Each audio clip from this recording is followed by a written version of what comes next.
দায়িত্বরত পুলিশ সদস্যদের mobile phone ব্যবহার না করার নির্দেশ ডিএমপির। সিটের বিনিময়ে স্বপ্ন আর পতাকা বিক্রি না করার আহ্বান নাসিরের। ঝটিকা মিছিলের পরিকল্পনা আওয়ামী লীগের ৩৪ নেতাকর্মী গ্রেপ্তার। আসন কমল সরকারি মেডিকেল কলেজে। জাতীয় বিপ্লব ও সংহতি দিবস উপলক্ষে আলোচনা সভা। দর্শক, গ্রামের কাগজের সকালের খবরে আপনাকে স্বাগত। শুনছিলেন প্রধান শিরোনাম, এছাড়াও রয়েছে রাশিফল। এবার চলুন যাওয়া যাক মূল আয়োজনে। দায়িত্বরত অবস্থায় মোবাইল ফোন ব্যবহার করার নিজেদের এবং সাধারণ মানুষের নিরাপত্তা দিতে ব্যর্থ হচ্ছেন পুলিশ সদস্যরা। তাই দায়িত্বরত অবস্থায় ইনচার্জ ব্যতীত অন্য পুলিশ সদস্যদের মোবাইল ফোন ব্যবহার না করার নির্দেশ দিয়েছে ঢাকা মেট্রোপলিটন পুলিশ। সোমবার ডিএমপি কমিশনার শেখ সাজ্জাদ আলী স্বাক্ষরিত এক অফিস আদেশে এর নির্দেশনা দেওয়া হয়। অফিস আদেশে বলা হয়, সম্প্রতি উদ্বেগের সাথে লক্ষ্য করা যাচ্ছে যে ঢাকা মেট্রোপলিটন পুলিশের দায়িত্বরত পুলিশ সদস্যরা ডিউটির সময় মোবাইল ফোন ব্রাউজিং করার ফলে তাদের সতর্ক নজরদারি এবং দায়িত্ব পালন ব্যাহত হচ্ছে। ফলশ্রুতিতে পুলিশ দৃশ্যমান থাকা সত্ত্বেও নিজেদের নিরাপত্তা এবং জনসাধারণের নিরাপত্তা দিতে সক্ষম হচ্ছে না। কোনো পুলিশ সদস্য এই নির্দেশ অমান্য করলে তা শৃঙ্খলা পরিপন্থী কার্য বলে বিবেচিত হবে এবং তার বিরুদ্ধে বিধি মোতাবেক ব্যবস্থা নেওয়া হবে বলেও আদেশে বলা হয়। একটি সিটের বিনিময়ে স্বপ্ন আর পতাকা বিক্রি না করার আহ্বান জানিয়েছেন জাতীয় নাগরিক পার্টির মুখ্য সমন্বয়ক নাসির উদ্দিন পাটোয়ারি। সোমবার নিজের ফেসবুক আইডিতে দেওয়া এক পোস্টে এই আহ্বান জানান নাসির। ওই পোস্টে তিনি লিখেছেন, বন্ধু, তোমার লাল টুকটুকে স্বপ্ন আর পতাকা একটা সিটের বিনিময়ে বিক্রি করে দিও না। এর আগে বিকেলে তিনি নিজেদের কার্যালয়ে একটি সভায় অংশ নেন। সেখানে বলেন, জাতীয় নির্বাচনের আগে বিএনপি ও জামায়াতের বাইরে একটি সংস্কার জোট হবে।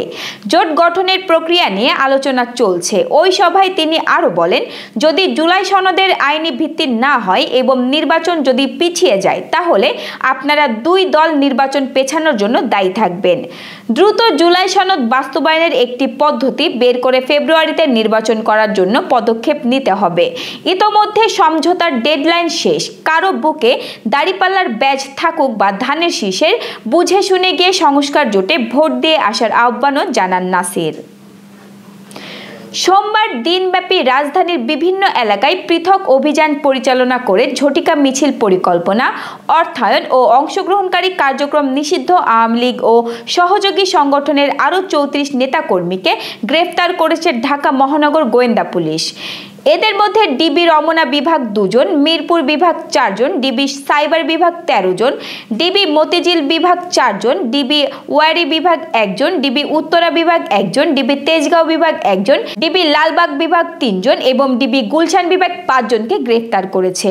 ডিবি সূত্রে আরও জানা যায়, গ্রেফতারকৃতরা সম্প্রতি রাজধানীতে আকস্মিক ঝটিকা মিছিলের পরিকল্পনা, অর্থায়ন ও বাস্তবায়নের সঙ্গে জড়িত ছিল। তাদের বিরুদ্ধে নাশকতা ও জননিরাপত্তা বিঘ্নকারী কার্যক্রমের অভিযোগে সংশ্লিষ্ট থানায় আইনানুগ ব্যবস্থা গ্রহণ প্রক্রিয়াধীন রয়েছে।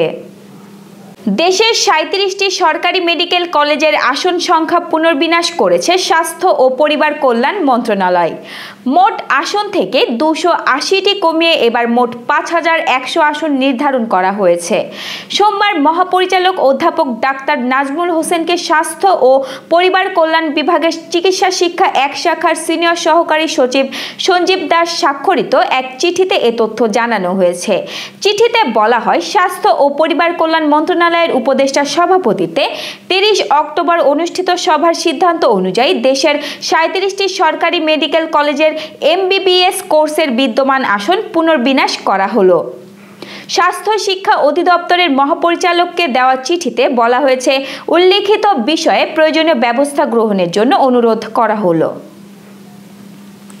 ঐতিহাসিক ৭ নভেম্বর জাতীয় বিপ্লব ও সংহতি দিবস উপলক্ষে গাইবান্ধায় আলোচনা সভা অনুষ্ঠিত হয়েছে।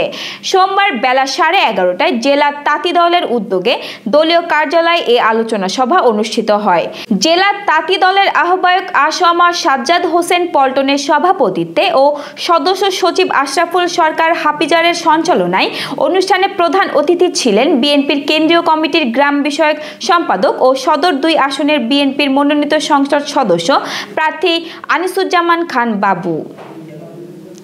দর্শক, এবার চলুন জেনে নিই কেমন যাবে আপনার আজকের দিন, অর্থাৎ 11 নভেম্বরের সম্ভাব্য রাশিফল। মেষ রাশি, আজকের দিনটি আত্মবিশ্বাসে ভরপুর থাকবে। নতুন উদ্যোগে সাফল্য আসতে পারে। কর্মক্ষেত্রে সহকর্মীদের সহযোগিতা পাবেন। প্রেমে ইতিবাচক সাড়া, অর্থভাগ্য অনুকূলে। বৃষ রাশি, পরিবারে কিছু অমিল দেখা দিতে পারে, তবে ধৈর্য ধরে পরিস্থিতি সামাল দিন। অর্থের ব্যাপারে নতুন সুযোগ পেতে পারেন। স্বাস্থ্যে সামান্য ক্লান্তি। মিথুন রাশি, যোগাযোগ দক্ষতা বাড়বে। চাকরি ও ব্যবসা দুটিতে নতুন দরজা খুলতে পারে। ভ্রমণের সুযোগ আছে। প্রেমে মিশ্র ফল। কর্কট রাশি, আত্মীয় স্বজনদের সঙ্গে সময় কাটানো আনন্দদায়ক হবে। পুরনো কোনো সমস্যার সমাধান পেতে পারেন। ব্যয়ে নিয়ন্ত্রণ আনুন। সিংহ রাশি, সাহস ও নেতৃত্বগুণ আজ প্রশংসিত হবে। কর্মক্ষেত্রে গুরুত্বপূর্ণ সিদ্ধান্ত নিতে হতে পারে। প্রেমজ সম্পর্ক দৃঢ় হতে পারে। কন্যা রাশি, আজ কিছু অপ্রত্যাশিত লাভের সম্ভাবনা রয়েছে। পড়াশোনা বা গবেষণায় অগ্রগতি, তবে অতিরিক্ত চিন্তা এড়িয়ে চলুন। তুলা রাশি, আজকের দিনটি একটু আবেগপ্রবণ হতে পারে। অতীতের কোনো স্মৃতি মনকে নাড়া দিতে পারে। অর্থ লেনদেনে সতর্ক থাকুন। বৃশ্চিক রাশি, আর্থিক দিক থেকে উন্নতি আসবে। প্রেমের সঙ্গীর সঙ্গে দূরত্ব ঘুচে যেতে পারে। গোপন শত্রু থেকে সাবধান থাকুন। ধনু রাশি, বিদ্যার্থীদের জন্য দিনটি অনুকূল। কর্মজীবনে পদোন্নতির সম্ভাবনা। মানসিক প্রশান্তি পেতে পারেন। ভ্রমণ শুভ। মকর রাশি, আজ ধৈর্য ধরে কাজ করলে সাফল্য মিলবে। পারিবারিক বিষয়ে দায়িত্ব বাড়বে। আর্থিক অবস্থার উন্নতি হতে পারে। কুম্ভ রাশি, বন্ধু বা সহকর্মীর সাহায্যে বড় কোনো কাজ সম্পন্ন হতে পারে। প্রেমের নতুন অধ্যায় শুরু হতে পারে। সিদ্ধান্তে দৃঢ় থাকুন। মীন রাশি, আজ কিছুটা আবেগপ্রবণ সময় যাবে। পরিবারের কারো পরামর্শ কাজে আসবে। শিল্প ও সৃজনশীল কাজে সাফল্য। দর্শক, এই ছিল এখনকার আয়োজন। আগামীকাল ঠিক একই সময়ে সকালের খবর দেখতে ও জানতে চোখ রাখুন গ্রামের কাগজের ইউটিউব চ্যানেল ও ফেসবুক পেজে। আর প্রতিদিনের খবরের আপডেট পেতে গ্রামের কাগজের ইউটিউব চ্যানেল সাবস্ক্রাইব এবং ফেসবুক পেজ ফলো করে রাখতে ভুলবেন না। আমাদের পরবর্তী খবর দেখুন বেলা 2:30টায়। শুভ বিদায়।